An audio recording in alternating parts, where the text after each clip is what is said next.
Hello, this is Blue Joe Saunders, WBO Middleweight Champion of the World.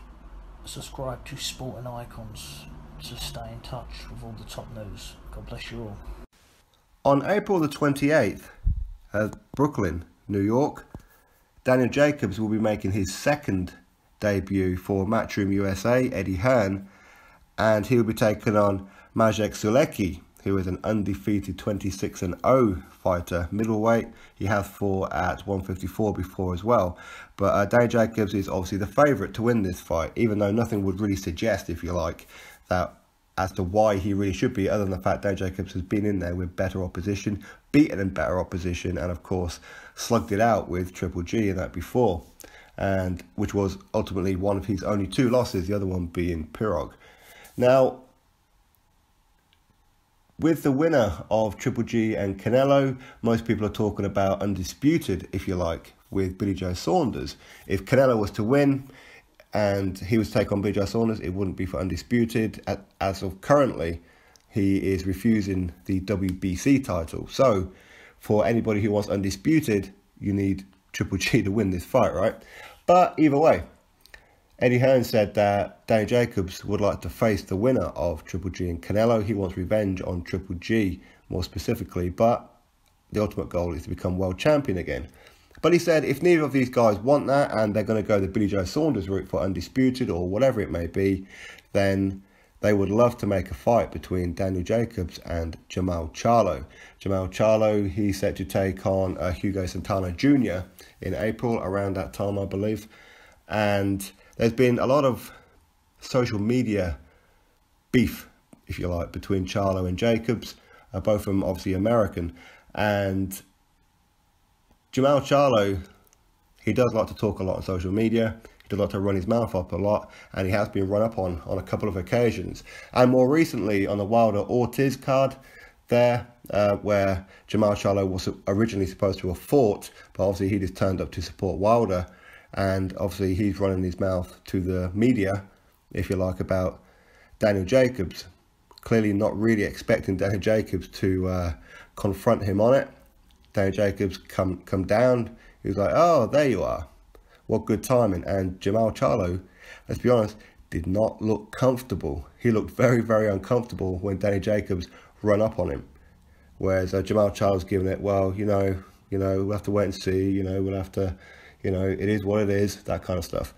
But, of course, he did say, how about you cancel your next opponent, which is Sulecki, and I cancel mine, which is Hugo Santana Jr., and we get it on next.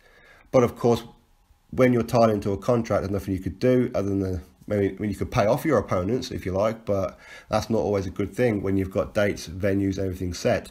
So, I will be pretty safe to say that a fight between Jacobs and Charlo will be something especially American fans would love, absolutely love that fight.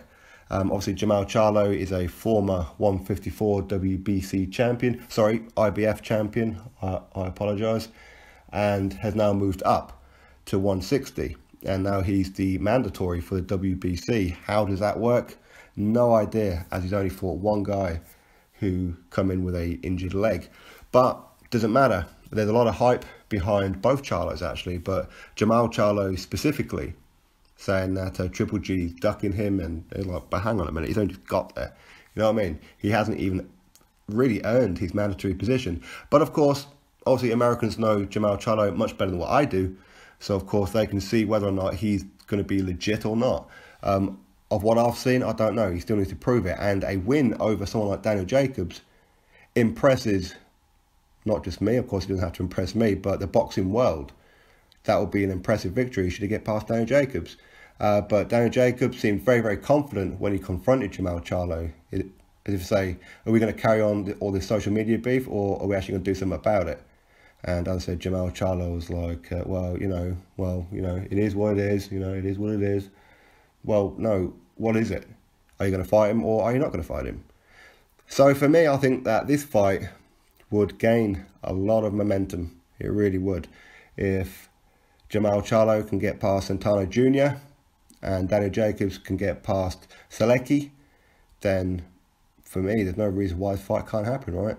Maybe there's a cross-network issue, if you like, with the fact that Danny Jacobs is on HBO and Jermall Charlo is on Showtime, but I'm sure Eddie Hearn can sort something out with Al Heyman to make sure that this fight goes ahead. For us boxing fans, who cares which network's going to show it, right? Nobody particularly cares. As long as this fight goes on, and obviously this will probably be at Brooklyn as well. So, excellent stuff. I hope that Jacobs and Charlo get it on. Me, on the other side of the pond, if you like, would love that fight. Absolutely love that fight. And we'll see exactly where Jermall Charlo is. Is he legit? Is he not? For me to get in the ring with someone like Triple G or Jacobs, Canelo or BJ Saunders, you kind of have to earn it in that division. Beating Dan Jacobs, that would pretty much put the stamp on it, right? That's just for me anyway. Drop your thoughts below, click that thumbs up, subscribe. Big shout out to ASI Boxing Community. Catch you on next video.